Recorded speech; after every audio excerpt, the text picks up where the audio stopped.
Welcome to ID English classes. एक बार फिर से मैं हाजिर हूँ। आपका जो JCERT के द्वारा मॉडल क्वेश्चन पेपर जारी किया गया है उसका आंसर के साथ हमने ऑलरेडी 2 वीडियोज इस पर बना चुका हूँ, जिसमें क्वेश्चन नंबर 1 से 30 तक ऑब्जेक्टिव क्वेश्चन और 31 टू 38 पैसेज से रिलेटेड जो क्वेश्चंस था। अब राइटिंग सेक्शन का जो क्वेश्चंस है उसका आंसर के साथ हम लोग डिस्कस करेंगे। क्वेश्चन है 39 में कि write a letter to your younger brother advising him to avoid bad company. मतलब जो बुरी संगत है उससे कैसे बचना है, उससे बचने के लिए अपने छोटे भाई को जो एडवाइस करना है उसको सलाह देना है। तो यहाँ पे देखेंगे कि लेटर जो होता है वह 2 टाइप का होता है ना। लेटर कितने तरह का? 2 तरह का। एक होता है फॉर्मल लेटर और दूसरा होता है इनफॉर्मल लेटर, है ना। दूसरा क्या है? Informal letter.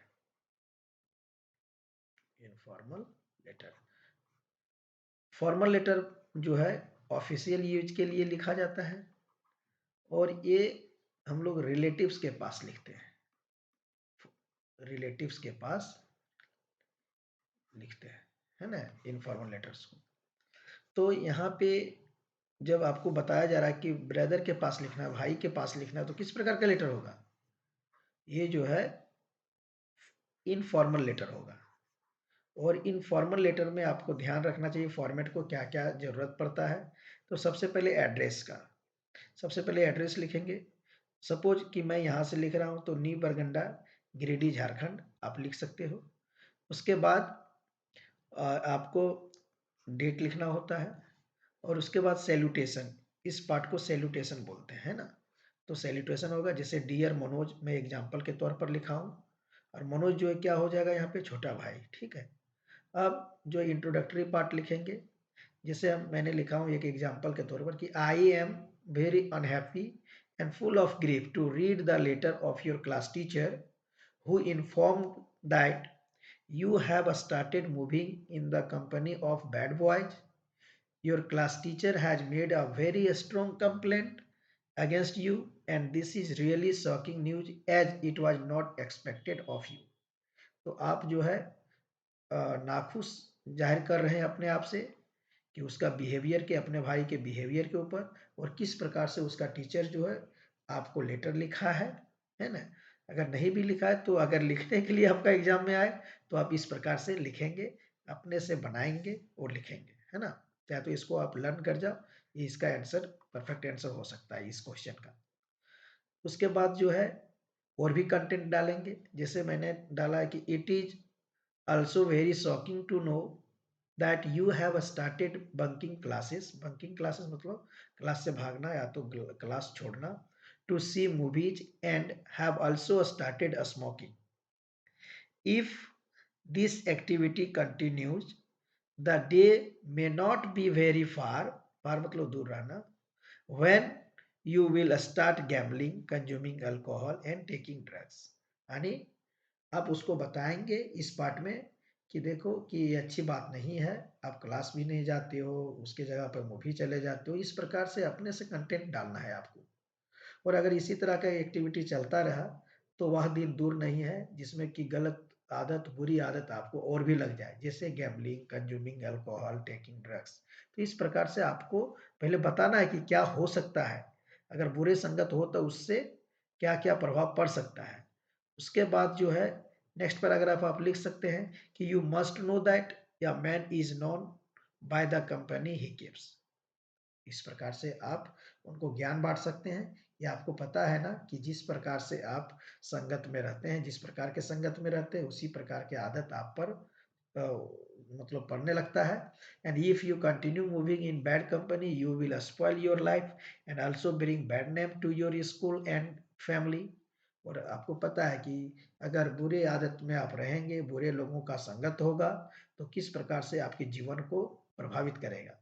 और इसके साथ हम जानते हैं कि स्कूल की बदनामी, परिवार की बदनामी होगी जब आप बुरे आदत में रहेंगे। तो इस प्रकार से अपने भी ट्रांसलेट करके आप लिख सकते हैं। As we are not rich family we can not afford to waste even a single rupee. Moreover, और भी बताएंगे आप कि father has very high hopes for you. तो इस प्रकार से इमोशनल टच जो होता है उस चीज को भी आप लेटर में लिखेंगे। और लास्ट में फिर से जब कंक्लूड करने लगेंगे तो इस कंक्लूडिंग लाइन को जरूर लिखेंगे। जैसे मैंने लिखा है कि I therefore advise you to leave bad company immediately and devote time to study sincerely and wholeheartedly. I hope that you will not give me a chance to receive the same complaint against you। और इस प्रकार से बताएंगे आपको कि मुझे आशा है कि भविष्य में जो है इस प्रकार का कंप्लेंट फिर जो है आपको मतलब आप जो है मुझे नहीं देंगे, इस प्रकार से आप सलाह देंगे। मैं आशा के साथ जो लेटर को कंप्लीट करेंगे। और लास्ट में आपको योर लविंग ब्रदर इस प्रकार से आप कंप्लीमेंट्री लाइन कंक्लूडिंग लाइन लिखेंगे और लास्ट में अपना नाम। ठीक है, यानी बड़ा भाई जो लिख रहा है उसका नाम हो जाएगा। जैसे एग्जांपल में मैंने विक्रम लिखा है। तो ये आपका जो है क्वेश्चन नंबर 39 का आंसर था। हमने आगे जो है क्वेश्चन नंबर 40, तो एक जो अभी हमने देखा वह था इनफॉर्मल लेटर। आगे एक फॉर्मल लेटर भी दिया हुआ है, यानी आपको 3-4 क्वेश्चंस रहेगा राइटिंग में, उसमें 2 क्वेश्चंस का जवाब देना है। जैसे क्वेश्चन नंबर 39 था, 40 है, राइट एन एप्लीकेशन। यहाँ पे एप्लीकेशन लिखने के लिए कहा जा रहा है हेडमास्टर को of your school for arranging vocational classes के लिए। ठीक है, तो इसमें आपको ध्यान देना है कि सबसे पहले सेंडर्स एड्रेस होता है, यानी जो भेजने वाला है, जो लिखने वाला उसका एड्रेस होगा। जैसे मैंने एग्जांपल के तौर पर examination hall XYZ public school कुछ भी, और यहाँ पे सिटी मतलब जिस शहर का नाम है उसमें आप लिख सकते हैं। जैसे आप गिरिडीह लिख सकते हैं, रांची लिख सकते हैं, कुछ भी जहाँ से आप लिखिए। मतलब ये नहीं कि आप कहाँ से लिख रहे हैं, ये जरूरी है कि आपको एड्रेस मेंशन करना होगा। तो इस चीज को ध्यान रखेंगे। उसके बाद जो है डेट मेंशन करेंगे, यानी किस डेट को आप लिख रहे हो लेटर को।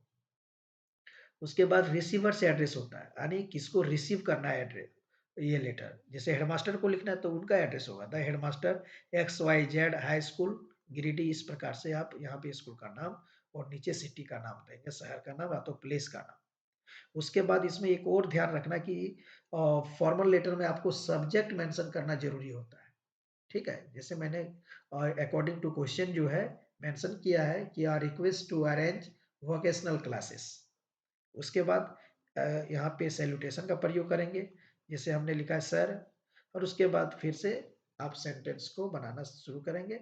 जैसे ऐसा लिखिए कि आपकी बात भी पूरी हो जाए और सही फॉर्मेट में आपका लेटर हो जाना चाहिए। जैसे मैंने लिखा है with due regard it is submitted that the students of class 10th class have wished to arrange vocational classes after the school hours, and it is brought to your notice that in present time it is very important for our development, it will shape our career। तो आपको बताना भी एक दो sentence में कि इसको क्यों जरूरी पड़ता है, वोकेशनल क्लास की क्यों जरूरी है और इससे क्या होगा। तो इस प्रकार से जो है 2-3 सेंटेंस आप लिख के अपना लेटर को पूरा करेंगे। और अंत में लिखेंगे कि if the vocational classes are arranged we shall be highly obliged to you forever. और आप लास्ट में ये भी कृतज्ञता अपना जाहिर करना होगा कि अगर इस तरह के क्लास को आप अरेंज करते हैं तो हम लोग इसके लिए जो है ऑब्लाइज होंगे हमेशा के लिए। और लास्ट में ध्यान देंगे योर्स ओबेडिएंटली। इस प्रकार से लिखेंगे, अपना नाम लिखेंगे। और आप पूरे पूरे क्लास के लिए रिप्रेजेंट कर रहे हैं तो कौन है, मॉनिटर हो सकते हैं, हेड बॉय हो सकते हैं। इस प्रकार से आप सेंटेंस को लिखेंगे और कंक्लूड करेंगे लेटर। तो 2 तरह का लेटर हमने देखा यहाँ पे। क्वेश्चन नंबर 39 में इनफॉर्मल लेटर था, क्या था, इनफॉर्मल लेटर। और यहाँ पे क्वेश्चन नंबर 40 में जो देखा मैंने क्या है, फॉर्मल लेटर है ना। तो दोनों लेटर का प्रयोग किया हुआ है। Next question number 41 writing section ही अभी हम लोग देख रहे हैं। क्वेश्चन नंबर 41 में पैराग्राफ लिखना है। और पैराग्राफ राइटिंग जो है ये 2 तरह का दिया हुआ है, स्पोर्ट्स डे और हेल्थ इज वेल्थ। ये दोनों में से किसी एक पर लिखना है। यानी आप देख रहे हो 4 क्वेश्चंस दिया हुआ है और 4 क्वेश्चंस में किसी 2 क्वेश्चंस को सॉल्व करना है। यानी क्वेश्चन नंबर 39, 40, 41 ये तीनों में से 2 क्वेश्चन को, यानी 39, 40 को कर सकते हैं, या तो 40, 41 को कर सकते हैं, या तो 39 और 41 को कर सकते हैं। आपको जिसमें इजी पड़े आप कर लीजिए, मैंने सब लिख दिया है। इससे स्पोर्ट्स डे के बारे में सबसे पहले मैंने लिखा है। स्पोर्ट्स डे होता क्या है, इसके बारे में बताएँगे, इसमें कौन पार्टिसिपेट करते हैं। जैसे आपने लिखा कि sports day consist of events in which students participate in sporting activities. They usually participate to show their talents and to win trophies or prizes. यानी स्पोर्ट्स डे क्या होता है, इसमें क्या करते हैं, इसको क्यों खेलते हैं, इस तरह से आप लिखिए, ध्यान रखना है। जैसे मैंने लिखा है अपने बारे में कि my school conducts a sports day every year. It takes place in the month of November every year. For instance, यानी एग्जाम्पल के तौर पर मैं भी मैंने लिखा है कि the junior classes perform simple acts like aerobics, while the senior classes perform difficult acts like forming pyramids, long jump, high jump, and more. आप इस तरह से लिख सकते हो। The sports day at my school takes place with full preparation.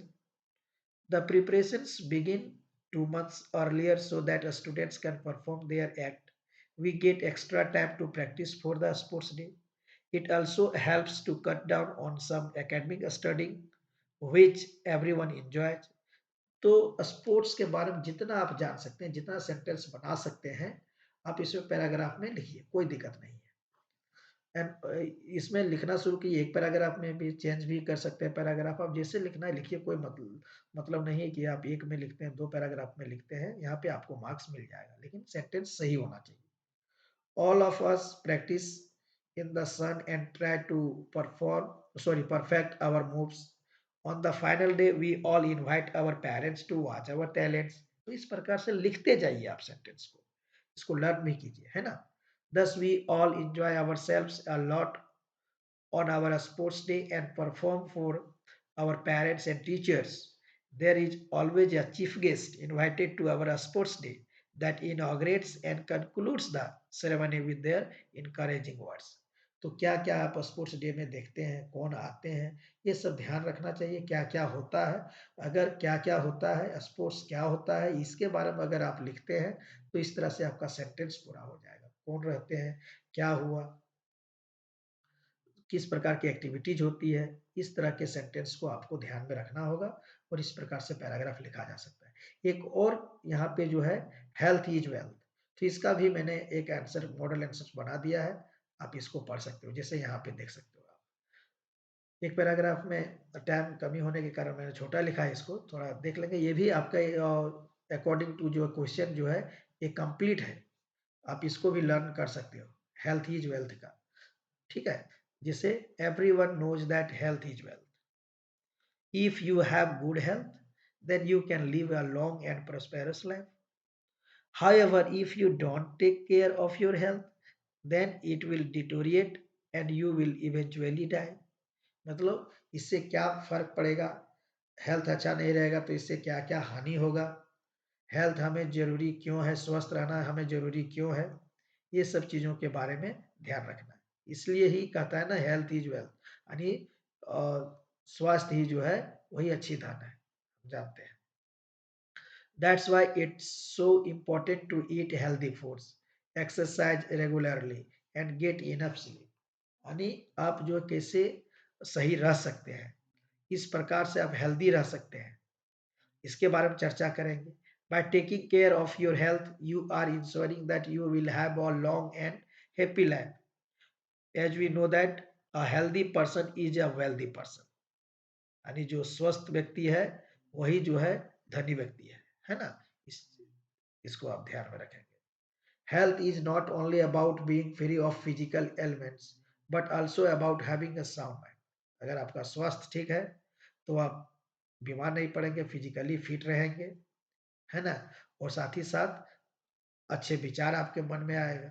अब अगर स्वस्थ ही नहीं रहेंगे तो क्या होगा, स्वास्थ्य पर प्रभाव पड़ेगा और उसके साथ जो चिड़चिड़ापन वगैरह होगा। इसलिए कहा जाता है ना कि अगर फिजिकल एलिमेंट्स से आप फ्री होना चाहते हैं किसी भी बीमारी से, और अगर आप रहते हैं तो इसका मतलब कि आपके माइंड में जो अच्छे अच्छे विचार आएंगे। तो ये सब चीज़ जो मैं बता रहा हूँ इसको आपको ध्यान में रखना है, और अगर ये सब बात आपके ध्यान में रहता है तो आप डेफिनेटली जो है अच्छे सेंटेंस, छोटे छोटे सेंटेंस में लिखिए, और ग्रामेटिकली जो है एरर मतलब फ्री रखिए इसको, पूरा जो आप लिखेंगे पैराग्राफ को। A person who is healthy is likely to have more energy and be able to work more effectively. Furthermore, good health leads to happiness. सही बात है कि अगर सही स्वास्थ्य रहेगा तो क्या होगा, आप खुशी महसूस करेंगे, which is another key ingredients for success. Therefore, it is clear that health is indeed wealth. इसलिए ये सब बातों को डिस्कस करने के बाद हमें पता चलता है कि स्वास्थ्य ही सचमुच क्या है, एक अच्छा धन है। तो यहाँ हेल्थ इज वेल्थ पर था।